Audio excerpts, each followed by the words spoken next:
কত বড় শোল মাছটা, প্রচন্ড শক্তি, একদম পাকা শোল। দেখুন কত বড় হয়েছে।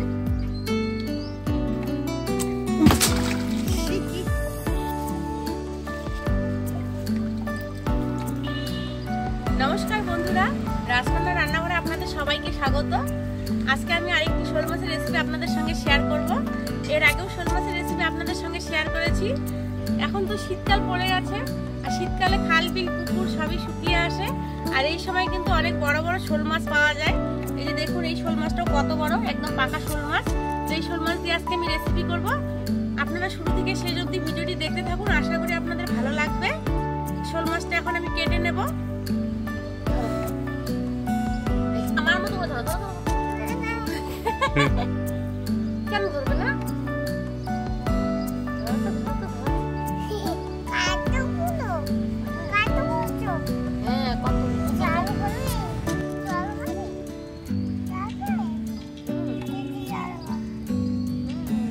আমাকে নাও, আমাকে নাও। কেন কেন?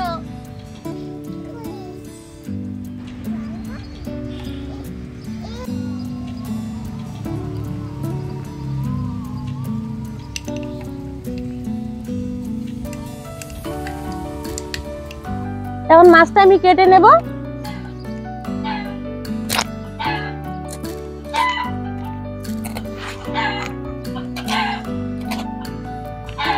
ছাই দিয়ে ধরবো, তাহলে পিছলো লাগবে না।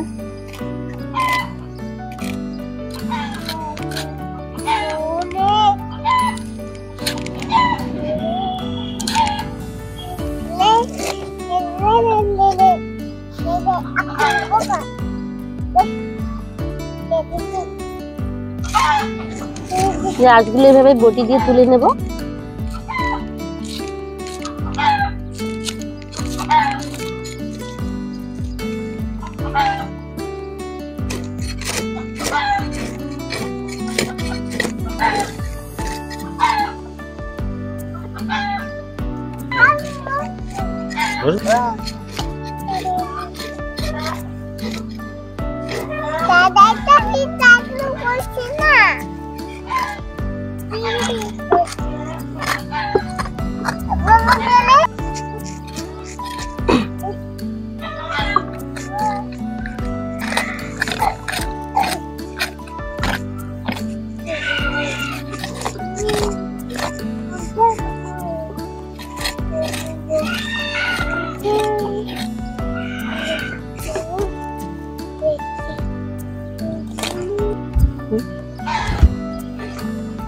চাষ ছাড়ানো হয়ে গেছে, এখন মাছটা আমি টুকরো টুকরো করে নেব।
চলো ধুয়ে আনি, চলো চলো চলো চলো আসো।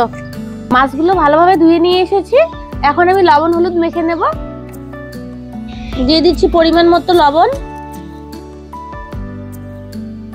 পরিমাণ মতো হলুদ গুঁড়ো। এখন হলুদ লবণের সঙ্গে মাছের পিসগুলো ভালোভাবে মেখে নেব। মাছগুলো আমার ভালোভাবে মেখে নেওয়া হয়ে গেছে। এখন আমি এগুলো ভেজে নেব। উনুন ধরিয়ে কড়াই বসিয়ে দিয়েছি। এখন কড়াইয়ে আমি তেল দিয়ে দিচ্ছি।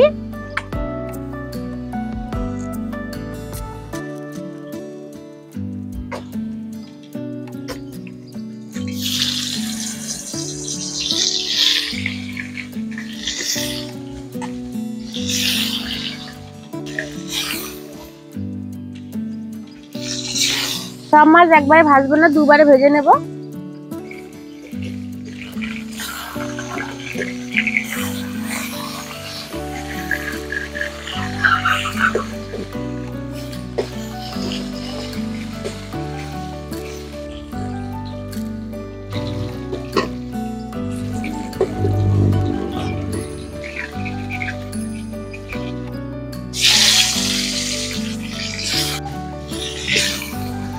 এই মাছগুলো আমার ভাজা হয়ে গেছে, এখন নামিয়ে নিচ্ছি।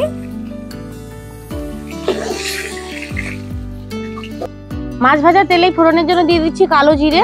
এখন দিয়ে দিচ্ছি পেঁয়াজ কুচি। যে পেঁয়াজটা আমি লাল লাল করে ভেজে নিয়েছি। এখন এতে আমি একটা পেঁয়াজের পেস্ট দিয়ে দিচ্ছি। মিডিয়াম সাইজের পেঁয়াজ একটা পেস্ট করে রেখেছি।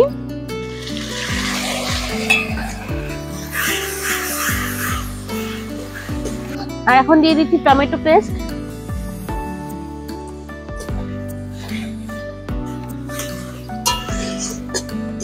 টমেটো পেস্টটা একটু পেঁয়াজের সঙ্গে ভালোভাবে ভেজে নেব। পেঁয়াজ টমেটো গুলো ভালোভাবে ভেজে নিয়েছি। এখন এখানে একটু আমি জল দিয়ে দেব।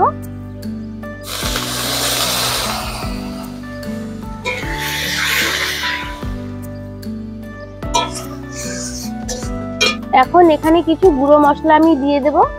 দিয়ে দিচ্ছি হাফ চামচ জিরে গুঁড়ো, হাফ চামচ ধনে গুঁড়ো, পরিমাণ মতো হলুদ গুঁড়ো, হাফ চামচ দিয়ে দিচ্ছি লঙ্কা গুঁড়ো, আর স্বাদ মতো দিয়ে দিচ্ছি লবণ।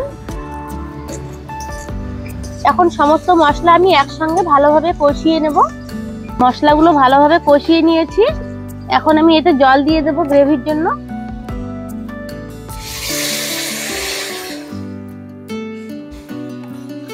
গরম জল দিয়ে দিচ্ছি।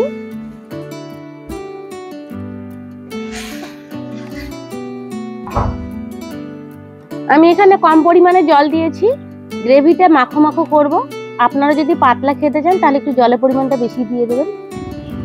গ্রেভিটা ফুটতে শুরু করে দিয়েছে। এখন মাছগুলো দিয়ে দেব।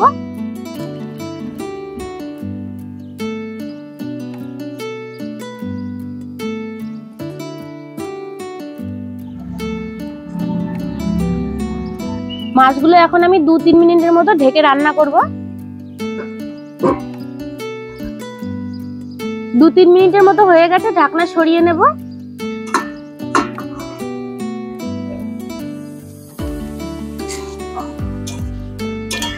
মাছের কারিটা আমার তৈরি হয়ে গেছে। এখন আমি এতে ধনেপাতা ছড়িয়ে দেব।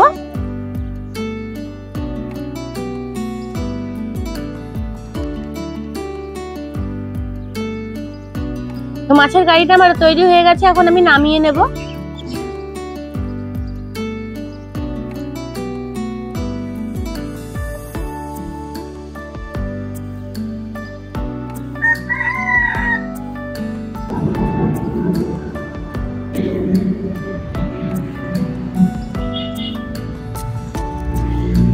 এই যে দেখুন বন্ধুরা, তৈরি হয়ে গেল শোল মাছের মশলা কারি। আর এইভাবে শোল মাছের মশলা কারি খেতে খুবই ভালো লাগে। তো আজকের ভিডিওটি আশা করি আপনাদের ভালো লেগেছে। আর ভালো লেগে থাকলে লাইক কমেন্ট শেয়ার করে দেবেন। আর আমার চ্যানেলটিতে নতুন হয়ে থাকলে চ্যানেলটিকে সাবস্ক্রাইব করে দিয়ে আমার পাশে থাকবেন। তো ভিডিওটি এখানে শেষ করছি। সবাই ভালো থাকবেন। দেখা হচ্ছে পরবর্তী কোনো রান্নার ভিডিও নিয়ে।